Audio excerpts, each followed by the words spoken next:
तुम्ही शाळेत असताना कशा तऱ्हेची मुलगी होतात हो? मी साने गुरुजी विद्यालयात शिकले. प्रकाश मोहाडकर आमचे मुख्य होते. त्यामुळे त्या अनुषंगाने मी साने गुरुजींच्या गोष्टी खूप ऐकल्या. पण शाळकरी मुलगी म्हणजे पेपर चांगले लिहून पहिला दुसरा नंबर मिळवणारी मुलगी. त्यात काही विशेष नाही, हे पण पुढे कळलं. एवढंच मला आठवतं. पण तुम्ही मग कॉलेजात गेलात, तत्वज्ञान हा विषय कसा काय घेतला? तत्त्वज्ञान या विषयाने मला खूप आनंद अशासाठी दिला की हा ज्या भौतिक एम्स अँड ॲम्बिशन्स असतात बघा, महत्त्वाकांक्षा, त्याचा स्पर्श तुम्हाला तिथं होत नाही आणि शिकताना एका निखळ आनंदाचा लाभ होतो. म्हणून मी तो घेतला असावा असं आत्ता मला वाटतं. पण मग आता हे पूर्ण केल्यावरती तुम्ही नोकरीला लागलात ते बँकेमध्ये. त्याचं काय झालं? काय झालं, एकदा सहज म्हणून आमच्या शेजारी एक युनियन बँकेचे रेगे म्हणून प्रबंधक होते. तर त्यांनी म्हटलं दे एकदा परीक्षा. ती दिली आणि मी ती पास झाले आणि मी ती लागली. त्याचा नंतर मला चांगल्यापैकी पश्चाताप झाला. पण बँकेत असतानाच तुमच्या जीवनात एक खूप महत्त्वाचा टर्निंग पॉईंट आला, त्याच्याबद्दल तुम्ही सांगा. माझं लग्न हा सगळ्यात सकारात्मक टर्न आहे मला मिळालेला. याचं कारण माझं ज्यांच्याशी लग्न झालं ना, त्यांनी माझ्या आयुष्याला संपूर्ण कलाटणीच दिली. त्यांनी मला सांगितलं की पैशासाठी नोकरी करत राहणं हे व्यर्थ आहे. यातलं वैयर्थ्य तू लवकरात लवकर समज. नवरा बायकोनी दोघेही पैसे कमवू नयेत.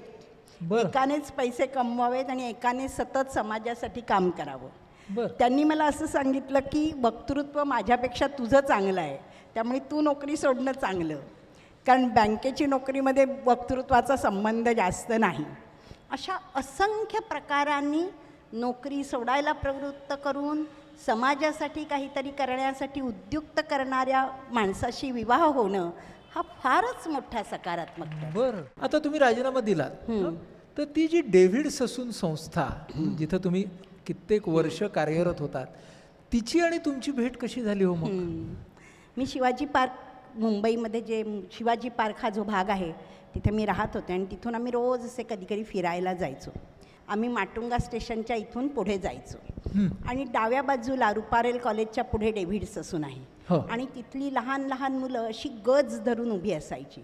मला अजूनही ते संपूर्ण चित्र, खूप उंच भिंती, मुलांनी पळून जाऊ नये म्हणून त्याच्यावर लावलेल्या मोठ्या मोठ्या काचा असायच्या, त्याच्यावरची दगडी इंग्रजांनी बांधलेली पक्की भक्कम इमारत, त्याला असलेले गज आणि गज पकडणारे अतिशय कोवळे हात.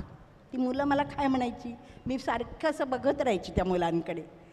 तर हमारे यहाँ कोई नहीं आता, आप तो आ जाओ, आप तो आ जाओ, अशी एक काकुळतीने केलेली विनवणी. आणि मग मला असं रोज वाटायचं की आपण इथं आत गेलंच पाहिजे. आतली हाक.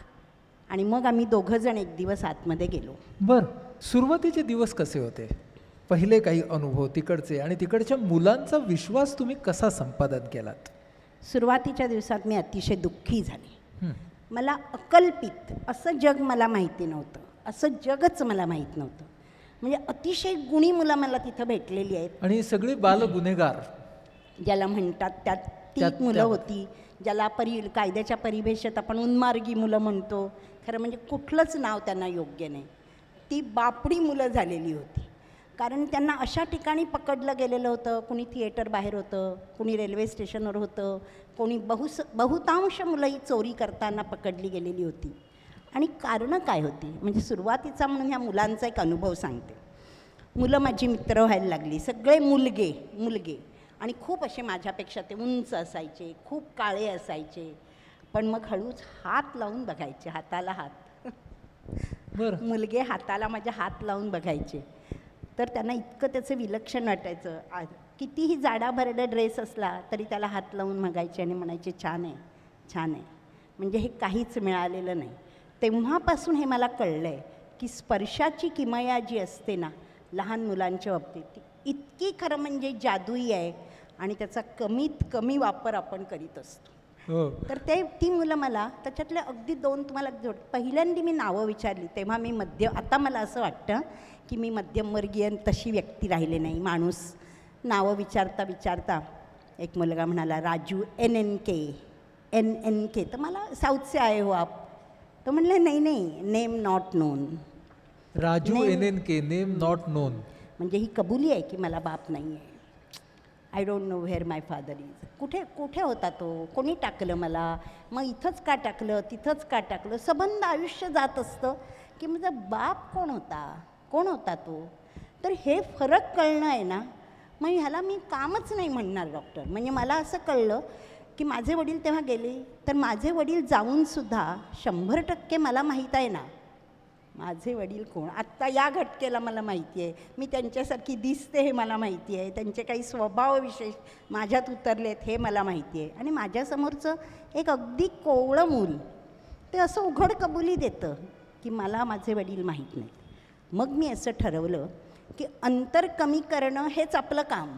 हे सगळं काम तुमचं मुंबईमध्ये चालू असताना खूप वर्ष तुम्ही हे काम केलं.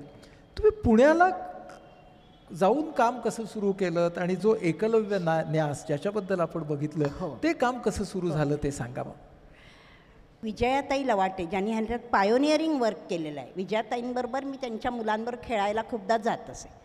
तर एकदा एक मुलगा बालभवनमध्ये, हे एक तुम्हाला वैशिष्ट्य म्हणून सांगते हां, जी मुलं वेश्याव्यवसायातल्या स्त्रियांची आहेत त्यांच्याकडे काही गोष्टी खूप कमी असतात. म्हणजे स्वसंरक्षणासाठी आपल्या मुलाला जे उपजत म्हणा किंवा अनुभवांती ज्ञान येतं ते तिथं कमी असतं, कारण ती बाहेरच गेलेली नसतात. बाहेरच नाही, त्या तिथंच आयुष्य सुरू होतं आणि कित्येक वेळा ते तिथे संपतं सुद्धा. तर त्या मुलाने एकदा बार धरला एका मुलाने आणि तो खाली पडला आणि त्याला मल्टिपल फ्रॅक्चर झालं. तेव्हा मी त्याची आई शोधायला गेले त्या वस्तीत, पहिल्यांदी विजयाताई लवाटेंबरोबर. आणि पहिल्यांदी जेव्हा त्या बायकांना मी पाहिलं, स्त्रियांना, तेव्हा माझ्या मनामध्ये पहिला विचार असा आला, न त्यांचा संपूर्ण रंगलेला चेहरा मला दिसला, न त्या जरीच्या साड्या दिसल्या, न ते दागिने दिसले. मला असं वाटलं की त्यांचे पाय दुखत असणार. तासन तास where my next meal comes from असं म्हणून उभं राहणं एक किती दाहक आहे ना. त्यांच्या आईला मी, पण त्या मुलाची आई मला मिळाली नाही. मी परत गेल्यानंतर तो मुलाने एकही आईविषयी प्रश्न विचारला नाही. 7-8 वर्षाचा तो मला म्हणाला की मला माहीत होतं आई येणार नाही म्हणून. म्हणजे काय आहे बघा, त्या मुलाला हे आधीच माहीत होतं की माझी आई नाही येणार. मग तो बरा झाला, पण त्यामुळे माझं तिकडे जाणं येणं वाढलं. माझ्या लक्षात आलं की या मुलांचं शिक्षण होणं खूपच आवश्यक आहे, कारण हा एकच व्यवसाय आहे की काय जगण्याचा, आणि मुलींसाठी आणि मुलांसाठी दोघांसाठीही तो तेवढाच धोकादायक आहे. हां, मुलगे अनेक तऱ्हेने तिथे वापरले जातात. म्हणजे मुलगे जेवण आणून द्यायला, दारू आणून द्यायला, वेळप्रसंगी मुली आत आणायला, अशा अनेक प्रसंग. आणि त्यामुळे शाळा, शिक्षण आणि पर्यायी जीवनपद्धती याचं ज्ञानच होत नाही. त्यामुळे मी असं ठरवलं की या मुलांचं काहीतरी आपल्याला, या मुलांनी इथं येऊ नये यासाठी म्हणून जे जे काही करता येईल ते आपल्याला करायला पाहिजे. आणि त्याच प्रवासात रस्त्यावर भीक मागणारी, फुलं विकणारी, गजरे विकणारी, मार खाणारी, वडिलांकडून एकूण एक पैसा लुबाडला गेलेली अशी मुलं मग ती सहवासात येतच गेली. आणि आता तो ओघच आहे आणि तो माझ्या आयुष्याचा भाग पण आहे. तिथे टोटल मुलं किती आहेत आता? दोन्हीकडे साधारण 60 ते 70 मुलं दोन्हीकडे आहेत. म्हणजे एकीकडे आहेत ती रस्त्यावर भीक मागतात जी मुलं, त्यांचा आमचा पुणे म्युन्सिपल कॉर्पोरेशनबरोबर एक MOU झालेला आहे. कारण रस्त्यावर मूल दिसलं की ते आणणं हे थोडं संघर्षाचं काम असतं, कारण त्या कामामध्ये त्याला वडिलांनीच घातलेलं असतं. म्हणून एक ब्रँच आहे ती रस्त्यावर राहणारी मुलं with no home at all, no room. आणि दुसरी आहेत या वेश्या व्यवसाय करणाऱ्या स्त्रियांची मुलं आहेत. ती मुलं आम्ही 2 वर्षापासून अशासाठी ती मुलं खास करू ना, ही मुलं, कारण ती खूपच हिंसा बघतात. कारण मी ही मुलं का निवडली याचं एकच उत्तर देते. जेव्हा MA करत होते तेव्हा the last man on the earth असा जॉन रस्किनचा निबंध मी वाचला होता. अंत्योदयाची कल्पना आहे बघा गांधीजींची, त्याच्यावर बेस्ड, की शेवटचा माणूस शोधा. तो जोपर्यंत सुखी नाही ना, तुम्ही सुखी होऊच शकत नाही. किती तुमची इच्छा, डळमळीत आहे ते सगळं. तर मी हा साधक बाधक विचार शेवटच्या मुलाबद्दल करते की माझं मूल रात्री जेवलं नाही तर काय होईल, माझ्या मुलाला झोप नाही मिळाली तर काय होईल, माझ्या मुलाला खूप बेदम मारलं तर काय होईल, त्याची खूपच प्यायलेली असेल तर काय होईल. हे सगळ्याचा विचार आम्हाला करायला पाहिजे. त्यातून त्याचं बाल्य अशासाठी जपायचं की ही सगळी मुलं आहेत ना, ती बालकं नाहीच आहेत, ती म्हातारी होऊन जातात एकदम. ती जन्मतात, थोडीशी आजूबाजूचं बघता एकदम म्हातारीच होतात. आपल्याला ते जपलं पाहिजे, म्हणजे बालपण जपलं पाहिजे. म्हणून हा सगळं, मग खूप दूरचा विचार नाही आहे. तो आनंद आहे ना, तो विलक्षण आहे. आणि झोपतात सुद्धा अनेक मुलं मुली तुमच्या त्या शाळेमध्ये. म्हणजे शाळा नसून ते घर सदृश्य व्यवस्था असं जे तुम्ही म्हणाला. परत 10वी पर्यंत शिकतात. हां, त्याच्याबद्दल सांगा जरा. पुढे सुद्धा जातात. आमची त्या वस्तीत राहून मुलगी होमिओपॅथ झालेली आहे, इंजिनियर झाला आहे, रिक्षात अभ्यास करून थ्रू आऊट झालेला आहे. कितीतरी मुलं BCom झालेली आहेत, शिकली नाही तसं नाही. आणि सगळ्यात मोठी हे म्हणजे ती कोणीही व्यसनी नाही आहे. मला सांगा, हे म्हणजे दिस इज अ इम्पॉसिबल फीट बाहेरून बघणाऱ्याला, की या सगळ्या वातावरणात राहणाऱ्या मुलांचं शिक्षण आणि त्याहूनही महत्त्वाचं त्यांचं निर्व्यसनी राहणं, म्हणजे संस्कार माणसाला बदलू शकतात यावर तुमचा खूप ठाम विश्वास आहे. अतिशय अतिशय. पण ते कोवळ्या वयामध्ये ते एक प्रकारचं मिळत गेलं पाहिजे. या मुलांचा ना विश्वास उडतो, आपल्यावर त्यांचा विश्वास नाही आहे. तेव्हा एका मुलाने मला असं सांगितलं होतं, आमचं ना काय होतं, आमच्याशी कोणी गोड बोलत नाही. हां, आमच्याशी ना रेणुताई कोणीच गोड बोलत नाही. आम्ही टपोरी आहे ना, कोणी गोड बोलत नाही. म्हणून मी नेहमी म्हणते की काम म्हणजे काय मोठंसं कठीण आहे. थोडं गोड बोलण्याची कला साध्य व्हायला पाहिजेच की आपल्याला. हो, जर आपल्याला खरंच वाटत असेल की हे बदललं पाहिजे, सुधारलं पाहिजे, नाही बदललं पाहिजे. सुधारणा करणारे आपण कोणी नाही. आपण कोण सुधारणा करणार? करायची असेल तर आपल्यामध्येच करायला पाहिजे, दुसऱ्यामध्ये बदललं पाहिजे. पण मला तुम्हाला असं विचारायचं की तुम्ही भावना प्रधान इतके आहात, तरीही भावनेत वाहून न जाता कामही करता. हा बॅलन्स कसा काय जमतो तुम्हाला? हा बॅलन्स मुलंच आपल्याला शिकवतात. मला तुम्ही सांगा की एवढं सगळं वास्तव बघत असताना ही रस्त्यावरची मुलं, वेश्या व्यवसाय करणाऱ्या स्त्रियांची मुलं, तुम्ही स्वतःला आशावादी कसं काय ठेवता हो? मी 100% आशावादीच आहे. मूल आहे ना, मूल हे सगळं संजीवक आहे डॉक्टर, संजीवक आहे. ते मूल आहे ना, ते इतकं लवकर हसतं, ते लवकर इतकं विसरतं, ते इतकं स्वतःला असं ॲक्लमटाईज करतं, स्वतःला जुळवून घेतो. ते बघताना तुम्ही स्तिमित होऊन जाताना की क्षणापूर्वी रडणारं मूल एकदम चांदण विलसावं तसं हसायला लागतं. मग तुम्ही का हसू शकत नाही? तुम्ही सुद्धा बाळाचेच मोठे झाला आहेत ना. तुमचं का आशावादावर विश्वास बसू नये? का असं म्हणत राहू नये की everything will be all right and one day will come everything will be all right? मग तुम्ही जे काही करताय त्याच्यातलं यश अपयश हे तुम्ही कसं काय मोजता? त्याच्या व्याख्या काय तुमच्या? यश आणि अपयश हे आमच्या संदर्भात खरं सांगू गैरलागू शब्द आहेत. गैरलागू शब्द. गैरलागू शब्द. आम्ही असा विचार करू शकणार नाही. कारण तुम्हाला सांगते, behind every successful man there is a woman असं आपण म्हणतो. तसं मी नेहमी म्हणते, behind every helpless child there is an equally helpless woman. आम्ही म्हणतो की आम्ही या मुलाला डॉक्टर केलं म्हणा, ते झालं म्हणा, आम्ही या मुलाला मोठं केलं म्हणा, आणि त्याच्या मागची बाई ती संपून कणाकणाने तिळातिळाने संपून जाताना आम्ही बघतो. पुरुषी व्यवस्थेमध्ये, समाज व्यवस्थेमध्ये स्त्रीचं काय झालं आहे हे जर आपण बघायला गेलो ना डॉक्टर, इतका धक्का बसेल माणसाला की त्याच्या जीवनप्रेरणाच संपतील. इतकी स्त्रीची स्थिती वाईट आहे, होय की नाही? एखाद्या दारुड्याची पत्नी होणं म्हणजे सर्वात मोठं पाप असं म्हणावं, अशी ती संपते. एखादी वेश्याव्यवसाय कोणी आणली हो तिला? तिचा बाप, तिचा मामा, तिचा काका, तिचा नवरा, विरुद्ध देशाच्या रेल्वेत बसवून देणारा, ह्या सगळ्याची ही फळं आहेत ना. मग हे संपून जाताना बघत असताना तुमचं कसलं यश आणि कसलं अपयश, याच्या पलीकडे जाऊनच तुम्ही विचार केला पाहिजे. ही जी वंचित मुलं आहेत ह्यांच्याकडून तुम्ही काय शिकलात? खूप काही, खूप काही. आयुष्याचं जीवन कसं करावं हे शिकले मी. मला सांगा की आम्ही म्हणजे समाज ज्यांना वाया गेलेली मुलं म्हणतो, बालगुन्हेगार म्हणतो, बदमाश म्हणतो, चोर म्हणतो, असे शिक्के समाज सगळ्यांवर लावतो. कोणत्याही मुलावरती शिक्का न लावण्यासाठी तुम्ही स्वतःला काय ट्रेनिंग दिलं हो आजवर? याचं बाळकडू, जसं मी म्हटलं, माझ्या आईला पार्किन्सन होता, त्यामुळे घरातली कितीतरी कामं मला आणि माझ्या भावाला, कारण त्यावेळी असं पोळीवाल्या बाई येणं असं अशा पद्धतीच नव्हत्या, आम्ही दोघं करायचो.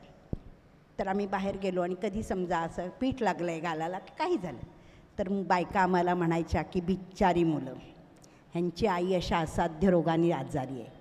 मला ते आतमध्ये लागायचं. मला असं वाटायचं की ब्रँडिंग शुड बी अवॉइडेड. कोणी बिचारं नाही, कोणी काही नाही. माणसाला माणूस म्हणून आपण जगायला देत नाही बघा. नाही, जगायलाच देत नाही आपण.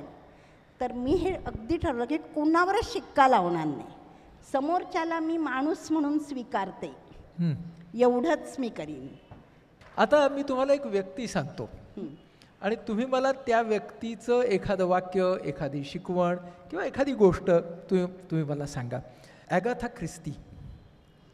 ॲगाथा ख्रिस्ती म्हणजे रहस्यकथाकार म्हणून आपल्याला माहिती आहे, म्हणजे बालपण कित्येक लोकांना माहीत नाही. खरं म्हणजे तिचं आत्मचरित्र हे आत्मचरित्रांच्या क्षेत्रात सर्वोत्कृष्ट मानलं जातं. ॲगाथाला ना आईवडील फार विलक्षण लाभले, असे आईवडील फार क्वचित लाभतात. ती आणि तिची बहीण सख्खी छोट्या छोट्या गोष्टींची नाट्यरूपं करायच्या. त्या घरातल्या घरात रोज एक नाटक बसवायच्या आईनं सांगितलेल्या गोष्टीची. ते नाटक बघणारे प्रेक्षक दोनच असायचे, आई आणि वडील. तर वडील नाटक संपलं ॲगाथाचं आणि बहिणीचं की वडील उभे राहायचे, स्टँडिंग ओव्हेशन. दरवेळी ते उभे राहायचे टाळ्या वाजवायला.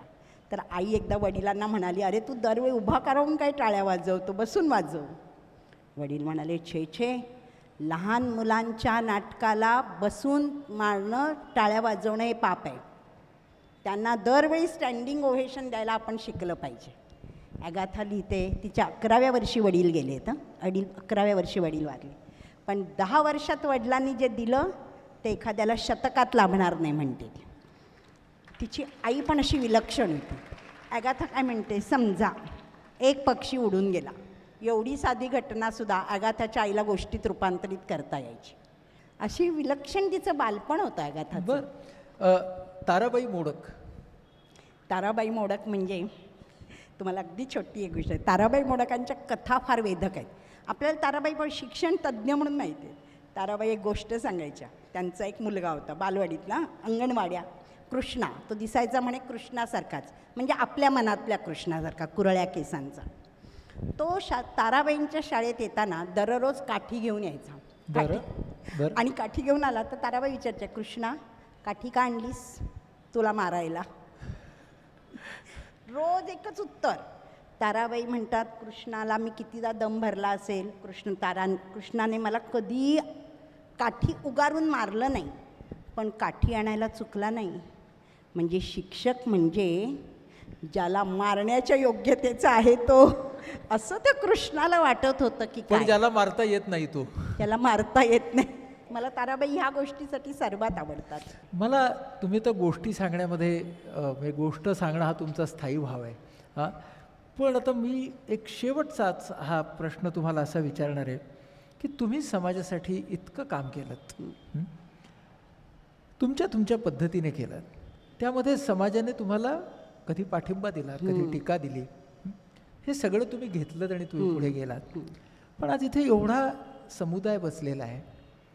आमच्या सगळ्यांच्या समोरचा प्रश्न असा आहे की आत्मकेंद्रितपणामधून बाहेर कसं यावं, समाजासाठी किंवा समाजाची बांधिलकी जपत. काल बाबा बोलताना जे बोलले की समूहाच्या सोबत समूहासाठी जगणं, याच्यामध्ये व्यक्तीच्या जगण्याची एक परिपूर्ती आहे, अशा तऱ्हेचा जो विचार आहे, हा जर आम्हाला आमच्यामध्ये आणायचा असेल, स्वतःच्या पलीकडे पाहायचं असेल, तर आम्हाला तुम्ही आजच्या या संध्याकाळी कुठली गोष्ट सांगाल? मी तुम्हाला एका गोष्टीतून आणि एका गीतातून हे सांगते. दोन्ही अगदी छोटं. टागोरांचं एक गीत आहे, ते मी शेवटी म्हणते, आणि अंतोन चेखवची एक गोष्ट आहे. एक डॉक्टर असतो, एका गावात तो अचानकपणे येतो. कुठून येतो, काय त्याचं लग्न झालं आहे का, त्याला आईवडील आहेत का, काही माहीत नाही कोणाला. तो आपला येतो आकाशातून टपकावा आणि त्या गावात तो राहतो. आणि मग त्याचे काय वैशिष्ट्य आहे, त्याला कोणी फी दिली तर तो घेतो, नाही दिली तो काही म्हणत नाही. त्याचं एकच वैशिष्ट्य आहे, तो कोणी गावातला माणूस मेला की अतोनात रडतो, तो अतिशय रडतो. लोक त्याला वेडा म्हणतात, लोक अशा माणसाला वेडा म्हणतात, पण ते हे विसरतात की अशाच वेड्यांवर बहुसंख्य जग चालू असतं, शहाण्यांचं. तो असा वेडापीर आहे, तो खूप रडतो आणि या शेवटपर्यंत त्यांच्याबरोबर जातो. तो डॉक्टर 2 गोष्टींना खूप जपतो. त्याच्या हातात एक अत्यंत पातळ असं चांदीचं ब्रेसलेट आहे, म्हणजे त्याची बाजारात किंमत काहीच नाही आहे, आणि तेवढीच बारीक एक सिल्व्हर चेन चांदीची तो घालतो. असं तो डॉक्टरचं लग्न झालं आहे की नाही, आईवडील काही नाही, तो वैयक्तिक बाबतीत बोलतच नाही. पण असा तो रडणारा डॉक्टर शेवटी गावातल्या लोकांना इतका प्रिय होतो की गावचा पाटील म्हणतो की माझं 4 खणाचं घर राहिलं आहे तसंच, हा पुढं प्रॅक्टिस करील, मागे राहील. एक पुरुष म्हणतो शर्ट पॅन्ट आणायचं आहे ना डॉक्टरला, माझ्याबरोबर मी आणीन. एक बाई म्हणते जेवणाचं काय असतंय मोठं, 2 भाकऱ्यान भाजी द्यायची एकट्या जीव सदाशिवाला. असं करून त्याचं मस्त बसतान बसतं. आणि मग काही वर्षांनी जर गावातल्या लोकांना असं विचारलं ना, काय हो हा डॉक्टर कुठून आला, लोक कुठून म्हणजे आमच्या गावचा की तो, जणू काही त्याच्या 7 पिढ्या ह्याच्यातच होत्या. असं मोठं अभिमानाने म्हणण्यासारखं स्थान काहीही न बोलता तो निर्माण करतो, काही बोलत नाही तो.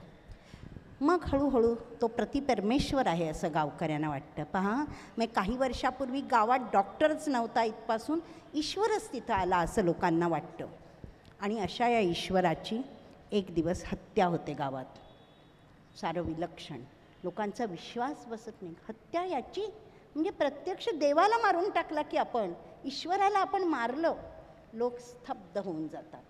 परंतु लोकांचा संशय गावातल्या एका दारुड्यावर जातो. तो अत्यंत व्यसनी मनुष्य, त्यानं बहुतेक ते केलं असावं. त्याच्या घराची झडती, कारण प्रथमदर्शी पुरावा नाही आहे, डॉक्टरला धोंडा घालून दगड घालून मारलेलं आहे.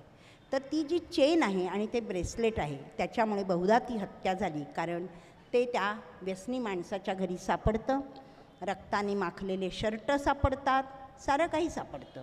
आणि मग परिस्थितीजन्य पुरावा नक्कीच आहे की ह्या माणसाने ती हत्या केली आहे, ईश्वराची हत्या केली असं म्हणून त्याला पकडून आणतात आणि खटला चालू होतो. ज्या दिवशी खटल्याचा निकाल झाला आहे त्या दिवशी गावातल्या सर्व घरांमध्ये एकही माणूस नाही. सारेजण न्यायालयात लोटलेले आहेत. ज्युरी येतात, ज्युरींचा आपापसात काहीतरी खल होतो. आपला निर्णय ते न्यायमूर्तींना सांगतात आणि मग न्यायमूर्ती आपला निकाल जाहीर करतात. Not guilty, acquitted. Not guilty, acquitted, दोषी नाही, निर्दोष सुटका केली जात आहे. असं झाल्याबरोबर सारा जनसमुदाय, ईश्वराची हत्या झाली ती कोणी केली हे उघड असताना न्यायमूर्तीने असं सांगितलं. आरोपी खालमानेनी त्यांच्यामध्ये अशी पद्धत की मधूनच जायचं. सर्व जनसमुदाय असा 2 भागात विभागतो आणि मधून तो आरोपी खालमानेनी जातो. नशीब की पोलिसांनी, नाही तर लोकांनी त्याची खांडोळीच करून टाकली असती. आणि मग इथं चेकाव थांबतो. चेकावच्या गोष्टी विलक्षण आहेत, 1 पानाच्या असतात त्या. कधी कधी थांबतो लेखक, चेकाव थांबतो, कारण प्रत्यक्ष असा संवाद होऊ शकत नाही. आणि मग तो वाचकांना प्रश्न विचारतो की असं काय बरं झालं असेल की 5 ज्युरींना आणि न्यायमूर्तींना असं वाटलं की नॉट गिल्टी, ॲक्विटेड, दोषी नाही, निर्दोष सुटका केली जात आहे, असा इतका भक्कम पुरावा असताना काय वाटलं असेल. पुन्हा लेखक चेकाव थांबतो, थोडी जागा सोडलेली आहे. आणि मग चेकाव म्हणतो की जेव्हा जेव्हा समाजात अशी नृशंस कृत्य होतात, अशी अमानुष कृत्य होतात, तेव्हा ती कधीही एका व्यक्तीनं केलेली नसतात. एका व्यक्तीला जबाबदारच धरता येत नाही. हा सारा समाज त्याला अंशतः तरी जबाबदार असतोच. जेव्हा अशी पराकोटीची क्रूर कृत्य समाजात होतात तेव्हा समाजातल्या प्रत्येकाचा त्याच्यात सहभाग असतो. म्हणूनच एक माणूस ती करू धजतो. समाजाला मुळी अशी जबाबदारी घ्यायचीच नसते. म्हणून निकाल नॉट गिल्टी, ॲक्विटेड. किती खरं आहे हे बघा. रवींद्रनाथ टागोरांचं गीत अशासाठी म्हटलं डॉक्टर की एंड सकारात्मक होऊ दे. की पाईनी तारी हिसाब मिलाते, मन मोर नो हे राजी. की पाईनी आज हृदयेर छायाते आलो ते, बांसुरी उठे छे बाजी. की पाईनी. याचा थोडक्यात अर्थ, मला काय मिळालं नाही याचा नको विचार करू, काय मिळालं याचा विचार कर. छायाते आलो ते, दुःख आणि सुख कुणाला बरं नाही मिळालं, अपरिहार्य असा तो भाग आहे, त्याचा विचार करू नकोस. आज हृदयेर छायाते आलो ते, बांसुरी उठे छे बाजी. की पाईनी भालोबेशे छिनू ए धरणी रे. या जमिनीवर प्रेम केलं हीच केवढी उपलब्धी. भालोबेशे छिनू ए धरणी रे, ভালোবেসে চিনু সেই স্মৃতি মনে আছে ফিরে ফিরে কত বসন্তে দক্ষিণ সমীরে ভরেছে আমাरी साजी की पायनी. म्हणजे बघा ना, दक्षिणेकडून वारा आला, वसंत ऋतू आला, माझं ह्या धरणीवरचं प्रेम, साऱ्यांनी माझी टोपली सुखाची किती भरली हो. आणखी मिळवायचं आयुष्यात म्हणजे काय असतं. हां, म्हणूनच तू जे तुझ्याकडे नाही त्याचा विचार करू नकोस, गुरुदेवानी जे तुझ्याकडे आहे त्याचा विचार कर. गुरुदेवानी मृत्यूचं इतकं दुःख भोगलेलं आहे. अगदी शेवटी एकुलता एक राहिलेला नातू होता, एकच, नितीश, तो पण गेला ना. त्याच्यानंतर गुरुदेव गेलेले आहेत 1991. मग काय करतो विचार. पण पुढची जी वाक्य आहेत ना ती फार महत्त्वाची. गुरुदेव असं म्हणतात, नयनेर जल, माझ्या डोळ्यात बघ, डोळे काठोकाठ भरून आलेले आहेत. खूप दुःख सोसलेलं असतं ना जीवानं. नयनेर जल गभीर गहने आछे हृदये रस्तरे वेदनार रशे गोपने गोपने साधना सफल करे साधना. खूप वेदना असतात हो जीवाला. लपवून ठेव, त्याचं प्रदर्शन नाही मांडायचं. अच्छा. वैयक्तिक दुःखाचा हुंकारही नको. वेदनार रशे गोपने गोपने, कारण काय करायचे तुला, साधना. साधना सफल करे साधना. ही साधना तू सफल कर. आणि ज्याला साधना सफल, त्याला वैयक्तिक दुःखाचं काय म्हणायचं नाही. तरी सुद्धा बघा, हृदयातनं सारखी सुई टोचते हो. माझे म्हणजे मध्ये मध्ये माझे बोटे छिडे छिले तार, सारखी वेदनेची सुई टोचते आतमध्ये. माझे बोटे छिडे छिले तार, ताईनी एके बा करे हाहाकार. शब्द बघा, हाहाकार, म्हणून हाहाकार नाही माजवायचा. हा, जरी वेदनेची सुई जरी आतमध्ये बोचली तरी हाहाकार माजवू नकोस. हा, पुढं. शूर तो बुले गे छिलू, तरी सूर लागतोच. शूर तो बुले गे छिलू बारे बार, परत तरी सुद्धा सूर लागतोच परत. जीवनाचा सूर लागणार, जीवनाचा सूर लागणारच, हे विसरू नकोस. माझं मन काय म्हणतं माहिती, मोने पडे आई ताई आजी, म्हणून सारखं मन सांगतं की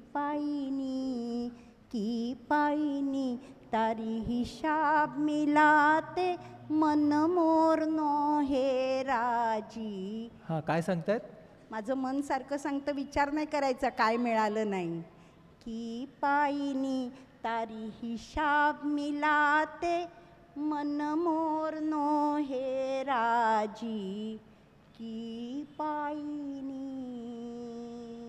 आम्ही सर्वजण असं म्हणतो की काही भावना अनुभवायला कठीण आहेत आणि जगायला तर त्याहून कठीण आहेत.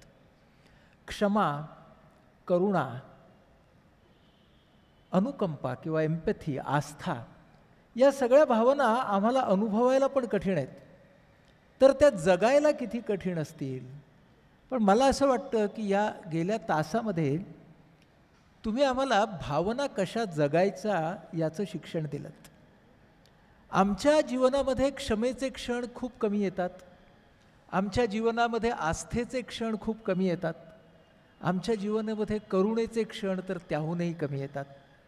पण इथं आस्था, करुणा, क्षमा यासारख्या भावना नेमक्या कशा जगायच्या हे आम्ही तुमच्याकडून शिकण्यासारखं आहे.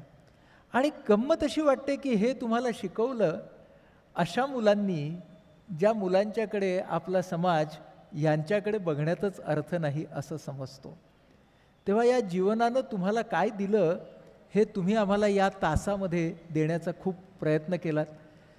मला वाटतं तुमची ही जी कथा आणि गाथा आहे, तुम्ही आणि तुमची नातवंड ही यापुढं अशीच सुरू राहणार आहे. आमचा खारीचा वाटा यामध्ये कसा आम्हाला उचलता येईल हा आमच्या पुढचा सवाल आहे. आम्ही स्वतःला नॉट गिल्टी म्हणणार की गिल्टी याचा विचार आम्हाला आता करायचा आहे.